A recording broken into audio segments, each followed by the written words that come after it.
is our podcast, all about football. My name is Kayla, and I'll be talking about NFL games.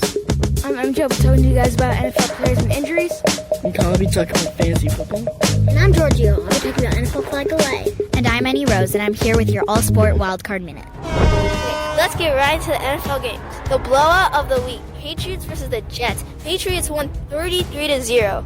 Patriots have won 17 of the last 19 games against the Jets. Sorry for the Jets, but you know. Patriots, the must-see game of the week. Titans versus the Chargers. Both teams had the same record going in. It came down to the goal line on the last play of the game. The refs may have cost the Chargers the game. Oh! The what the heck game of the week, Battle of the Birds. Ravens beat the Seahawks 30-16. The Ravens QB, Lamar Jackson, outrushed their opponent's entire offense for the third time this season. It's a close game. My favorite game of the week, Patriots versus the Jets. Patriots gave me a lot of points, and yeah, they won it for me. So yeah, I'm first place. Now to MJ with NFL players. Thank you, Kayla. Top 8 players, NFL Week 7. In first place, we got Tyreek Hill. 2 40-plus yard touchdowns in first 2 games back from injury. That's really good. Looks like they're going to be studying him a lot more now that he's created a good name for himself. 4 passing touchdowns in Week 7, and Aaron Rodgers in third. 6 touchdowns in total in Week 7. That's crazy. That's it, folks, for top 3 so far. Tell us what you think at Awesome Actors and Writers YouTube. Just comment on our catch-up video, and we'll listen. Time to head into the training room for breaking news. Drew Brees is coming back from his big thumb injury. He's been out since Week 1. The most notable injury, Patrick Mahomes, dislocated knee, out for 3 weeks. Those poor Chiefs. That's all I got for today, folks, on the college fantasy football. Okay, guys, we're going to start off with the best players of the week. As MJ mentioned earlier, Aaron Rodgers with 53 points, as he has 6 touchdowns. Marvin Jones Jr. with 43 points on Georgia's bench. And Matthew Stafford with 37 points on your bench. So the worst players of the week, Matt Ryan with 4 points, as I started him. Philip Lindsay with 4 points. And Kenny Galladay with 3 points, which is a surprise since his quarterback got 37 points. Not waiver wire pickups. Ty Johnson going in for Kerryon Johnson. Chase Edmonds had 3 touchdowns going in for David Johnson. Kenny Stills going in for Will Fuller. Ty Johnson going in for Kerryon Johnson. Chase Edmonds had 3 touchdowns going in for David Johnson. Kenny Stills going in for Will Fuller. Now, people to start. John Brown against the Eagles. Aaron McLaurin against the Vikings. And Marvin Jones Jr. against the Giants. People to sit. Adrian Peterson against the Vikings. Matt Breida against the Panthers. And Devontae Freeman against the Seahawks. That's it for fantasy football. Now on to Georgia with NFL Flag Away. Alright, thank you, Kyle. Now it's important to have a good position in the standings because you get better and easier schedules at the playoffs. Now there's only 5 teams in the major division. Only one of them doesn't make it. So 4 of them are in the playoffs. Number 1 seed makes it against the number 4. Number 2 seed makes it against the number 3 seed. The projection for the Dolphins right now looks like they'll be matched up with the Chiefs. Unless something crazy happens with the Cowboys, the Chargers will have the number 1 seat in the playoffs. That's it for NFL Flag Away. So let's hear it from Kayla about what's new in this week's interview segment. For today's interview sessions, we're going to switch it up and catch up with D. Patrick, NFL fantasy player. Oh yeah. Alright, so welcome to the catch-up, D. Patrick. Well, thanks for having me, guys. Pretty nice to be here. We're opponents this week in the Football is Life Fantasy League. Let's break it down for fans and explain exactly what this matchup means as my team, Win Streak ranked 11, plays against your team, Epic Dynasty, currently in 3rd place. Yeah, you know, it's on paper, it looks like it's going to be a really close matchup. What is it, like 107 to 105 projected points? So it's just a 2-point margin that's really close. And I think, you know, any week a player could go off for 40, 50 points and just completely change the game and throw all the projections out the window. So I wish you luck, and I wish myself luck too. Okay, well, why do you play fantasy football?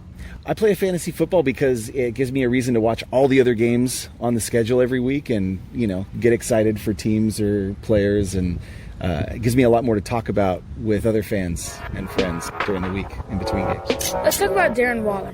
He's got 31 receptions over his past 4 games. He's on a win streak. That's the most in the league. So why is Waller on the bench for Epic Dynasty? Well, because Epic Dynasty picked Hunter Henry up as soon as his knee got better. And Hunter Henry is my guy. He's a great tight end. He's really dynamic, and he's a safety valve for Phillip Rivers. Phillip Rivers is very comfortable hitting the tight end routes, working with Antonio Gates for years, one of the best tight ends in the game. And Hunter Henry's got some big shoes to fill. I think he's going to fill them. I mean, he came off the bench, and I thought, I'll give him one more week to see how he's doing. And he went off with 31 points, and those were all on my bench. So I said, okay, next week I'm going to start him for sure. And then it was Darren Waller who scored more points. So this year I'm rolling the dice on Henry again, and they're just going to keep flopping back and forth, and I'll just try to pick the hot hand each week. Have you had any big surprises on your fantasy team? Yes, begrudgingly, I'll say the New England defense, who I was hesitant to draft in the first place. Not a big Patriots fan. Go Chargers. No, they've scored a ton of points for me. I think it was a smart, pragmatic decision on my part, an unemotional coaching decision, and then fantasy footballs, those are the best kind you can have. Thanks, Steve Patrick. Thank you, guys. All right, so now it's time for the debate. This debate topic today will be, should the Saints start Teddy Bridgewater this week over Drew Brees? Well, I feel like they should just keep Teddy Bridgewater there because he's doing very well. He hasn't lost since he's came in the middle of the game for Drew Brees. So I feel like they should keep him there and maybe give Drew Brees a little more time to rest until he's super 100%.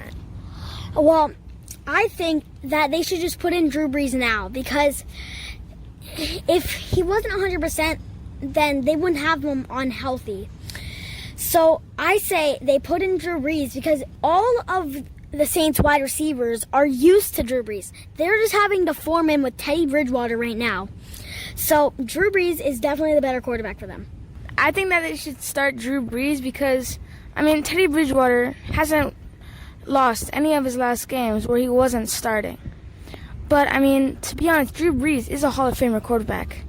It just depends on trust with the coach to see. Yeah, but I really think that Teddy Bridgewater, he's been in the league for a while, so I feel like he's pretty close to Drew Brees. So I feel like they should just keep him in for one more week. It's one more week till they have a bye, so I just feel like they should just keep him there.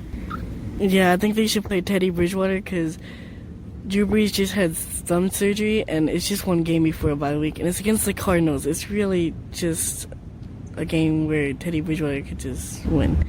And, yeah. It's not a really big deal since the Cardinals are the Cardinals. Yeah, but Teddy Bridgewater, he was on the Vikings, and he did just come from an injury. So, you never know. Well, yeah, didn't he just come from a knee? Well, not last season. Years ago. Yeah, years ago.